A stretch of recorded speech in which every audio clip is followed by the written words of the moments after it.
Assalamualaikum warahmatullahi wabarakatuh. Kembali lagi kawan-kawan, bertemu kami channel Aron Misteri. Kali ini kita akan membahas sejarah kedatangannya bangsa Belanda ke Indonesia.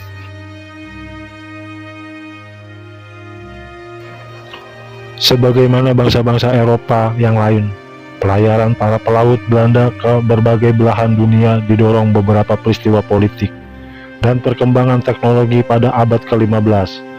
Penjajahan samudra yang dilakukan oleh bangsa Eropa dilakukan setidaknya karena dua peristiwa politik penting, yaitu kekalahan kerajaan-kerajaan Katolik Eropa dalam Perang Salib dan jatuhnya Konstantinopel di tangan Turki Utsmani.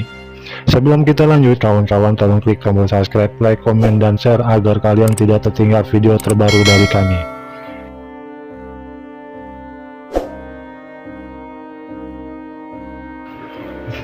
Sejarah kedatangan bangsa Belanda ke Indonesia awalnya dilatar belakangi tujuan untuk mencari rempah. Kapal-kapal bangsa Belanda pertama kali masuk perairan kepulauan Indonesia pada 1596 Masehi. Berpuluh-puluh tahun setelah kedatangan Portugis dan Spanyol, sebagaimana dua bangsa Eropa terakhir, kedatangan kapal bangsa Belanda ke Nusantara semulanya dilatar belakangi tujuan untuk mencari rempah. Usaha pencarian rempah oleh Belanda tidak lepas dari dominasi Spanyol dan Portugis. Dua imperium terbesar daratan Eropa pada masanya. Tadinya, Belanda mendapatkan suplai rempah dari Lisboa, ibu kota Portugis.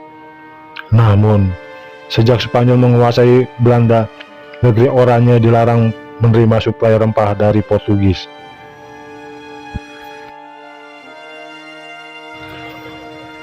Rempah merupakan bahan baku yang sangat penting bagi peradaban bangsa Eropa pada abad ke-15.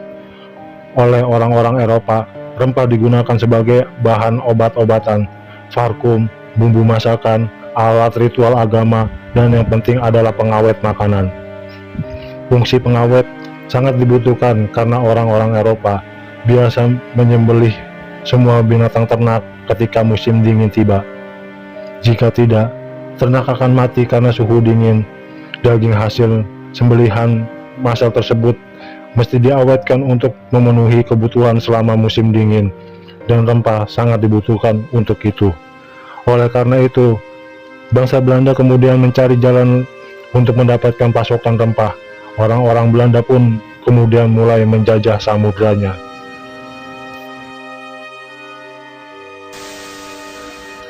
Latar belakang kedatangan bangsa Belanda ke Indonesia.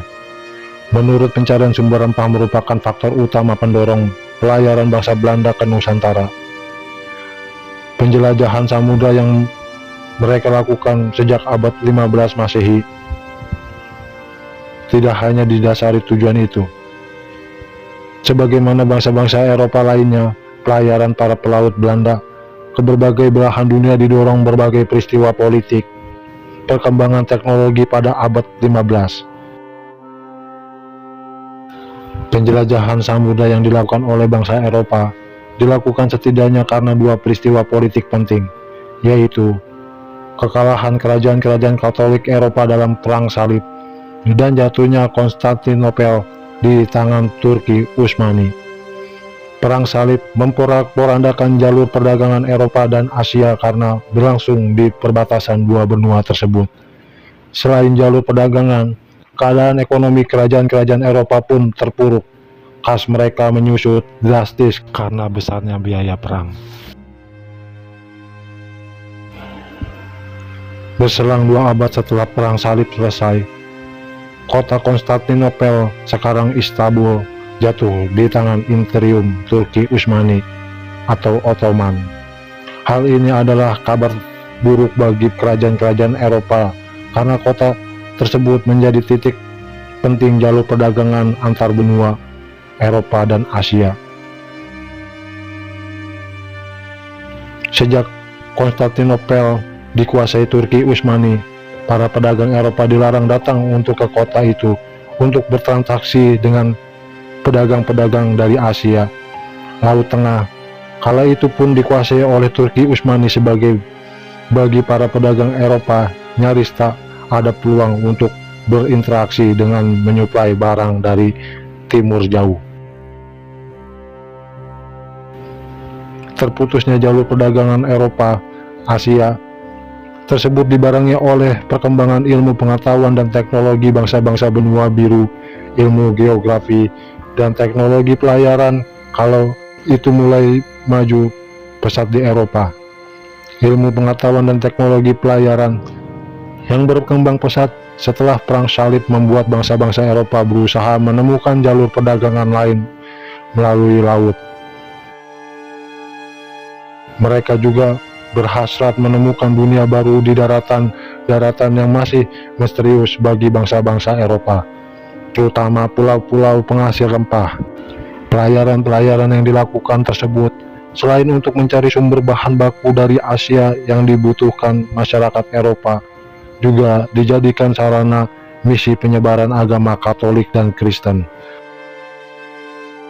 Karena itu, lahirlah istilah Gold, Glory, and Gospel yang menggambarkan semangat pelayaran para penjelajah Eropa kala itu. Sejarah masuknya bangsa Belanda ke Indonesia. Para penjelajah Belanda pertama kali masuk ke Kepulauan Nusantara pada tahun 1595 dengan 4 buah kapal, 64 pucuk meriam, dan 249 awak dengan dikomandai oleh Cornelis de Houtman. 4 kapal Belanda yang dipimpin oleh Cornelis de Houtman tiba di perairan Banten pada tanggal 27 bulan Juni tahun 1596, tepatnya dini hari 427 tahun lalu. Sebelum berangkat jauh dari Amsterdam, Cornelis mendapat info bahwa di timur jauh sana ada kepulauan penghasil rempah-rempah Nusantara. Pada hari itu, orang-orang Belanda telah menemukan Banten yang sejatinya hanya merupakan sebagian kecil dari kepulauan rempah-rempah paling menggiurkan di dunia. Praktisi kolonialisme Belanda di Nusantara segera dimulai. Dari Cornelis de Houtman adalah pembuka jalannya. Dari Banten, rombongan ini melanjutkan pelayaran ke arah timur dengan menyusuri pantai utara Jawa hingga ke Bali. Cornelis menjadi salah satu orang paling berpengaruh, selain karena berhasil mendapatkan informasi dari Portugal, termasuk pernah ditangkap dan dipenjara oleh otoritas di sana. Ia juga menyumbang dana sebesar 300 gulden untuk persiapan pelayaran itu. Cornelis de Houtman dikenal sebagai kapten kapal bertabiat buruk.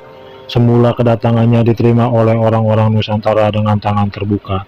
Namun, ulahnya mengubah relasi itu menjadi perseteruan dan peperangan.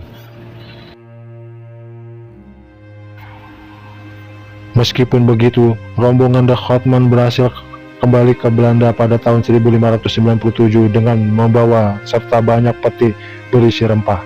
Pelayaran pertama Belanda untuk mencari rempah di Nusantara kemudian dianggap bersukses. Keberhasilan rombongan de Houtman kemudian mendorong pelayaran-pelayaran lain dari Belanda menuju wilayah Nusantara. Pelayaran-pelayaran yang dilakukan setelah kembalinya rombongan de Houtman dikenal dengan masa Woolfhat atau disebut pelayaran tak teratur.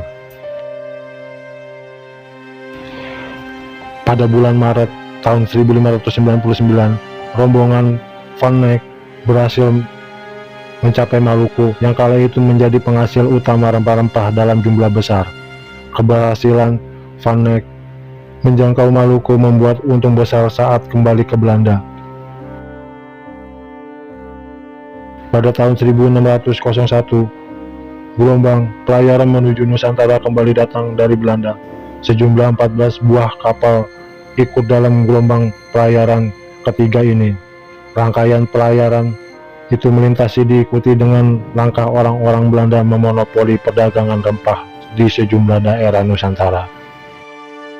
Sejarawan Wycliffe menyebutkan kesuksesan orang-orang Belanda memonopoli perdagangan rempah di Nusantara dikarenakan mereka belajar dari kesalahan Portugis. Sebenarnya, baik Spanyol ataupun Portugis mencoba merahasiakan keberadaan Kepulauan Nusantara dari bangsa lain di Eropa. Namun, terdapat awak kapal asal Belanda dalam kapal Portugis yang melakukan penjelajahan. Orang-orang inilah yang menyebut catatan terperinci tentang seluk-beluk, strategi, kelebihan, dan kekurangan pelayaran yang dilakukan Portugis. 3 gelombang pelayaran orang-orang Belanda ke Nusantara membuat terdapat beberapa perusahaan dagang yang saling bersaing di Nusantara. Akibatnya, keuntungan perdagangan rempah di pasar Eropa berkurang. Untuk mengurangi dampak persaingan, pada tahun 1602 dibentuklah VOC sebagai Perserikat Dagang Belanda.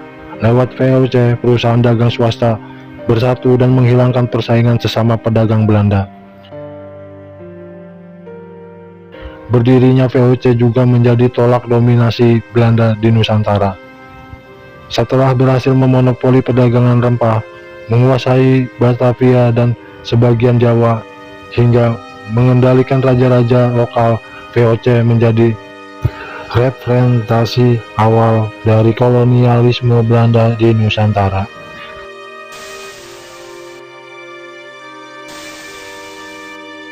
VOC pada masa penjajahan Belanda di Indonesia. VOC merupakan usulan dari Oldenbarneveldt dan dipimpin oleh 17 direktur yang disebut Dewan 17 atau Heren 17. Tujuan didirikan VOC adalah sebagai berikut. Yang pertama, menguasai pelabuhan-pelabuhan penting. Yang kedua, menguasai kerajaan-kerajaan Indonesia. Yang ketiga, melakukan monopoli perdagangan rempah-rempah. Yang keempat, mengalihkan kekuasaan VOC pada kerajaan Belanda.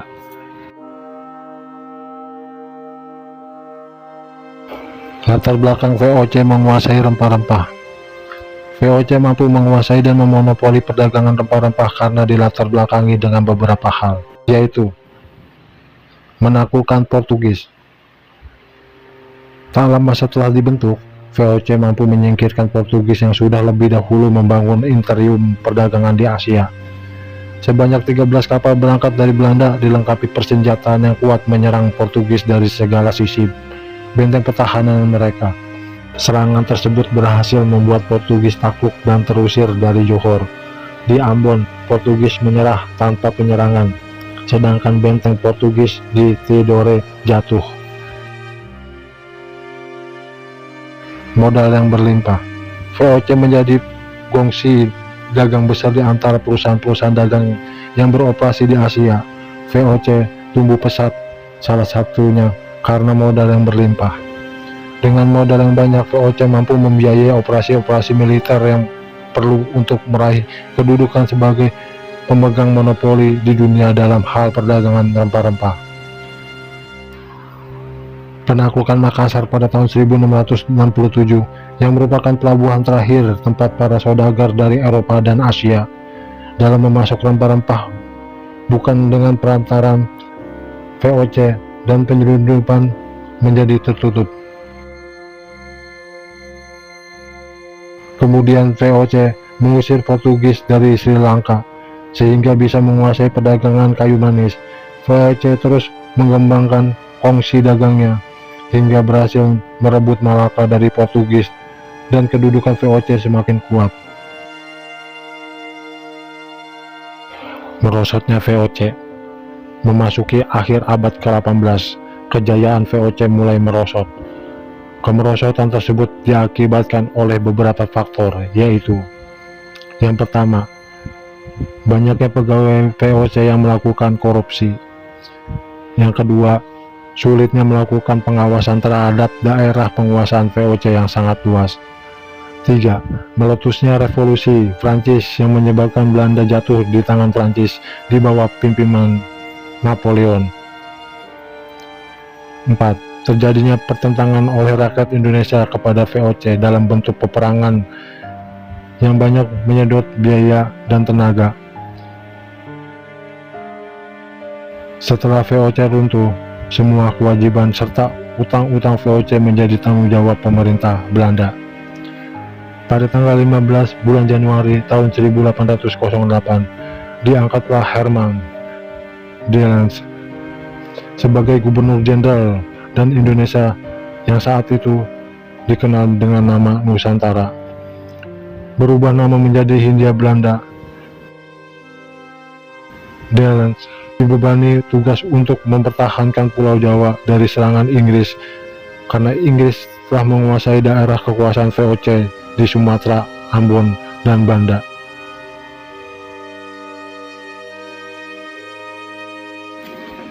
Sebagai Gubernur Jenderal, kebijakan-kebijakan yang ditempuh Dellens adalah: 1. Meningkatkan jumlah tentara dengan cara mengambil dari berbagai suku bangsa di Indonesia.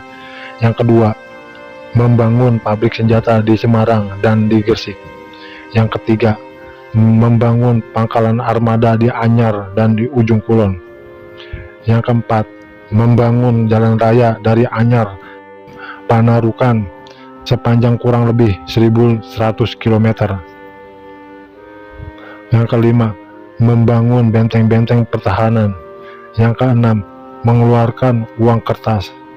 Yang ketujuh, memperbaiki gaji pegawai. Yang kedelapan, menerapkan kerja paksa atau kerja rodi dan perbudakan. Yang kesembilan, membuat jaringan distrik. Kebijakan-kebijakan tersebut mendapatkan reaksi keras dari penduduk Jawa karena kebijakan ini dianggap sangat tidak manusiawi, sehingga Dellens dikenal sebagai gubernur bertangan besi. Berita ini sampai ke telinga Napoleon Bonaparte, sehingga ia mengganti Dellens dengan Dan William Johnson. Namun dalam pelaksanaannya ternyata Dan William tak secakap Dellens, sehingga ia gagal mempertahankan Jawa dari Inggris. Akhirnya Inggris berhasil menaklukkan daerah Hindia Belanda, dan ditanganilah sebuah perjanjian yang bernama Kapitulasi Tuntang.